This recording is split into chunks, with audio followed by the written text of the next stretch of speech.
I've reviewed lots of shoes on this channel, and judging from the comments, one thing I can tell you for sure is that opinions surrounding any one particular brand or model vary widely.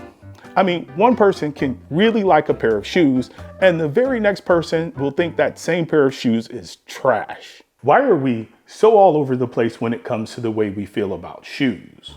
The purpose of this video is to reframe our understanding of what constitutes a comfortable shoe, so that we can then apply this knowledge to make better decisions concerning footwear going forward. Hopefully, by the end, we're better equipped to see past all of the marketing, brand affiliations, and general bullshit out there so that we can get to the bottom of what is best for each of us. And in order to do that, we have to start at the beginning. And at the beginning, we have to define what comfort is. The biggest obstacle to determining whether or not a shoe can be labeled as comfortable is the fact comfortable means something different to each of us. Fortunately, we have this December 2021 article from the Journal of Foot and Ankle Research by Hilton B. Menz and Daniel Bonanno to help us out. The article is titled, "Footwear Comfort, a Systematic Search and Narrative Synthesis of the Literature." Yeah, that's a mouthful. The article gives what I believe is a great definition for comfortable that I think most of us will be able to agree upon. Comfort can be defined as the state of being physically relaxed and free from pain, although the mere absence of pain does not fully constitute the positive state of being comfortable. The first two parts are simple enough. Essentially, comfortable is about being pain-free and relaxed, but this in and of itself isn't enough.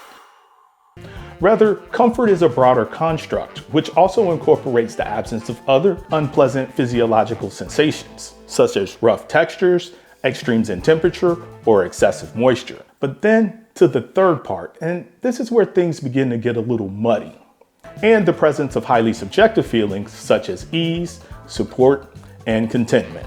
The article further suggests that you need the presence of highly subjective feelings. It becomes difficult to label a thing definitively. In this case, shoes as comfortable when the label itself depends on positive feelings, something that is both highly subjective and individualistic. This idea of footwear comfort not only relies on individual subjective feelings, but we must get there by way of our individual physical feet. Our feet are actually quite incredible when you think about it. On average, the length of our feet is only about 15% of a person's total body height. And these things allow us to walk, run, jump, and I don't know what else you're using your feet for, and I don't want to know.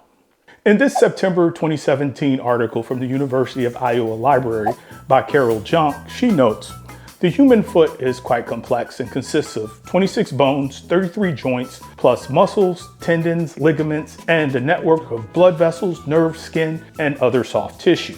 Junk goes on to explain that there's all types of different feet out there. There are flat feet, feet with high arches, differences in width at the ball of the foot, length of the toes, narrow heels, and the list goes on. This idea of comfort not only relies on our individual perceptions, but must also account for everyone's up feet, right? Kinda? But before we get the wrong idea and start to believe finding comfort isn't likely, Junk does mention, considering the complexity of the human foot, it is rather amazing that anyone can walk into a shoe store and find shoes that fit reasonably well. And here's the thing, fortunately, she's right. Most of us can walk into a shoe store and find shoes that fit reasonably well. However, that's not the same thing as saying those shoes are going to be comfortable. I'll take it a step further anyway and say that most of us can find shoes that are reasonably comfortable also. But that's not everyone. And we're likely not all gonna find the same exact shoes comfortable. And there's those of us who find it difficult to find shoes that are to their liking at all.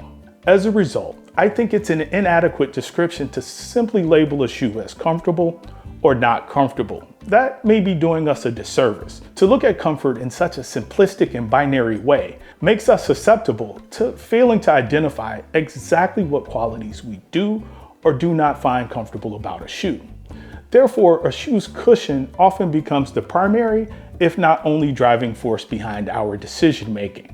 Also, I'm not saying that you should never watch a shoe review or take a suggestion, because there is some commonality in what most of us find comfortable. We just want to make sure we rely on sources that use well communicated and effective descriptors.